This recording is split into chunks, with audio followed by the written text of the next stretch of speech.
Right, so something happened this week that genuinely surprised me, and I don't say that lightly. There's this new study about AI agents, specifically how they learn to use tools. And honestly, I thought I knew where this was going. More data, bigger model, faster training. That's been the story for years, right? Just throw more compute at it.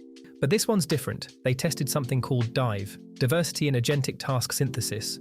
And the results are striking. Diversity scaling outperformed quantity scaling, even with 4 times less data. 4 times less. That's what got me. Not 4%, 4 times. So what's actually happening here? The idea is elegant. Instead of training an AI agent on thousands of variations of the same task with the same tools, you train it on diverse tools, diverse problems, and diverse ways of combining them. Then you measure how well it generalizes to completely new tools and problems it's never seen. The breadth of experience matters more than the depth of repetition. This feels like how you'd actually teach a person. You don't make someone write 1,000 emails to learn email. You show them emails, reports, presentations, different contexts. They learn the underlying skill, not just the specific task. Exactly. And here's why I think this matters. The bottleneck in AI adoption isn't model size, it's not compute. It's the breadth of real-world scenarios we're preparing these systems to handle. A model trained on 1,000 variations of email writing will fail when you ask it about customer support. But a model trained on fewer examples spread across 10 different domains, with different tool combinations, suddenly has this adaptability.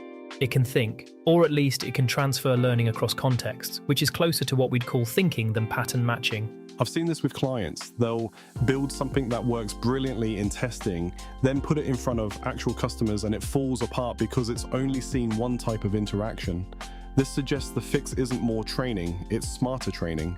Right. And if you're building with AI agents, this is actually actionable. Instead of trying to gather massive data sets of the same thing, focus on variety, different tools, different problems, different combinations. That's the takeaway here. There's another angle to this. It has implications for cost. If you can achieve better results with less data, you're spending less on data collection, less on compute, less on storage. The efficiency gains compound. Okay, so moving on to quantum. And this one's fascinating because it sounds like bad news, but it's actually not. John Preskill, one of the leading voices in quantum computing, just published something refreshingly honest. There's this problem called the FIMO cofactor problem. It's been the poster child for quantum computing for years. The argument was, this problem is so hard classically, you absolutely need a quantum computer to solve it. It became the benchmark everyone pointed to when making the case for quantum. Except classical computers just solved it, to chemical accuracy, using something Preskill calls a filtering funnel. Basically, clever state preparation, ranking candidates at different levels of theory, and focusing computational effort only on the most promising ones. This is interesting. And Preskill's take is more nuanced than you'd expect. He's saying this finding doesn't mean quantum computing is pointless. It means the FIMO cofactor might not have been the right problem to target in the first place. And that's actually progress. It clarifies where quantum advantage genuinely lies. So it's not about quantum being useless, it's about being honest about what quantum is actually good for. Exactly. And there's more happening in quantum that's less theoretical, more practical. Satellite-augmented quantum repeater networks. This is about building global quantum internet infrastructure using low Earth orbit satellites combined with quantum repeaters on the ground. And here's what matters. It looks achievable, not with magic future technology, with the platforms we're actually developing today, neutral atoms, silicon vacancies. The work shows you could distribute entanglement across 20,000 kilometers, enough to connect any 2 points on Earth. Not a revolution in the next 5 years, but a genuine path forward. I find that more exciting than hype about things that might happen decades from now. Same. Give me a credible roadmap over a miracle any day. Right, so let's talk about something that sounds boring but absolutely isn't. Containerized machine learning pipelines, I know. Docker, MLOps. It sounds like infrastructure nobody wants to think about. But Luma, why does this actually matter? Because this is what gets models from working in someone's notebook to running in production without exploding 3 weeks later. The pattern is elegant. You separate your concerns, training container with all the heavy dependencies, PyTorch, experiment tracking with MLflow, data versioning with DVC, serving container that's lean and fast, pulling the model from a registry at startup rather than baking it into the image. I've seen this go wrong so many times. Team builds something brilliant in development, then it hits production and the environment doesn't match. Different library versions, different hardware, different everything. The model behaves completely differently. So how does containerization fix that? You log everything, every hyperparameter, every metric, every library version. So when someone asks why a model made a particular decision, you can trace it back to the exact code, exact data, exact configuration that produced it. and the container ensures that environment is reproducible. There's a story in the digest about a team that shipped a fraud detection model in 3 weeks when they containerized their entire pipeline. 3 weeks. Previously, environment debugging alone took that long. Once they had the infrastructure right, actually building the model was the easy part.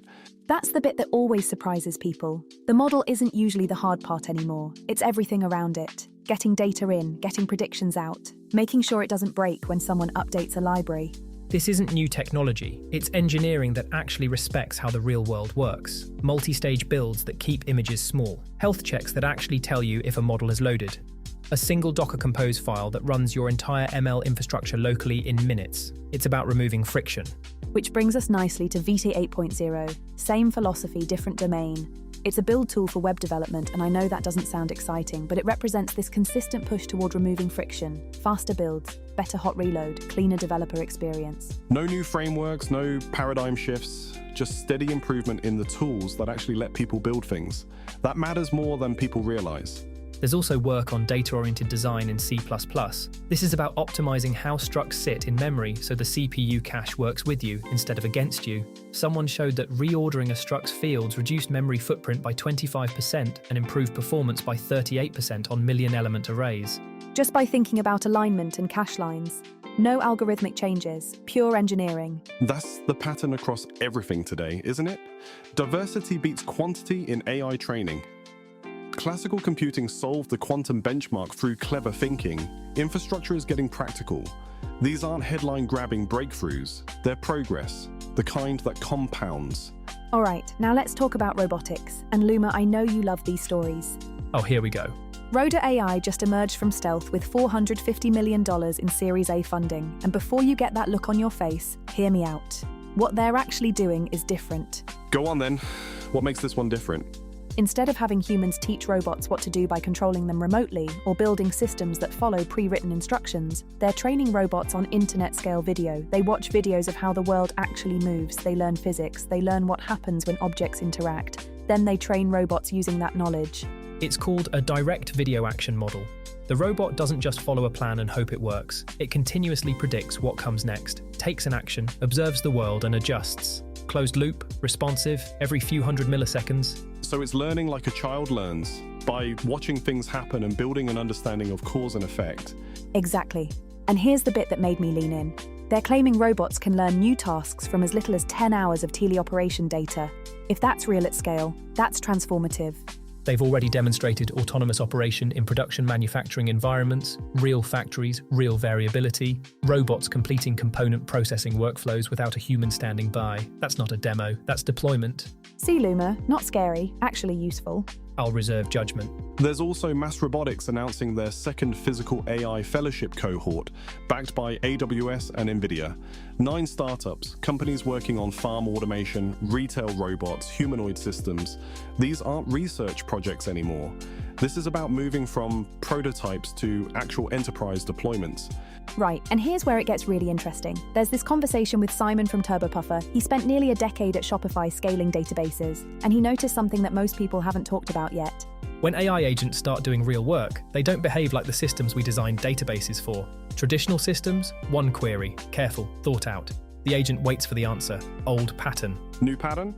Agents fire off dozens of parallel queries at once. They're looking at data from multiple angles simultaneously. They're thinking in parallel. And that changes everything about infrastructure. He's already cut query pricing by 5 times, and he expects to cut it even further as more teams adopt this pattern. So the bottleneck isn't in the AI models themselves anymore.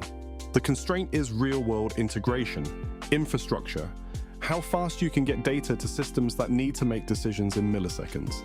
Exactly. And here's the connection. Physical AI and intelligent agents need the same thing. Both need fast, cheap retrieval systems that can handle massive concurrent load. Variable. Unpredictable. Whether it's a robot querying its learned visual representations, or an agent searching across millions of lines of code, or a system looking for relevant documents, the infrastructure challenge is the same. For the first time, there's serious money flowing toward teams solving that problem. Not theoretical money, not research grants, real Series A funding, real customer deployments. The signals are becoming clear. If you're watching robotics, or if you're building with AI agents, or if you're trying to figure out where infrastructure spending goes next, pay attention to what's happening here.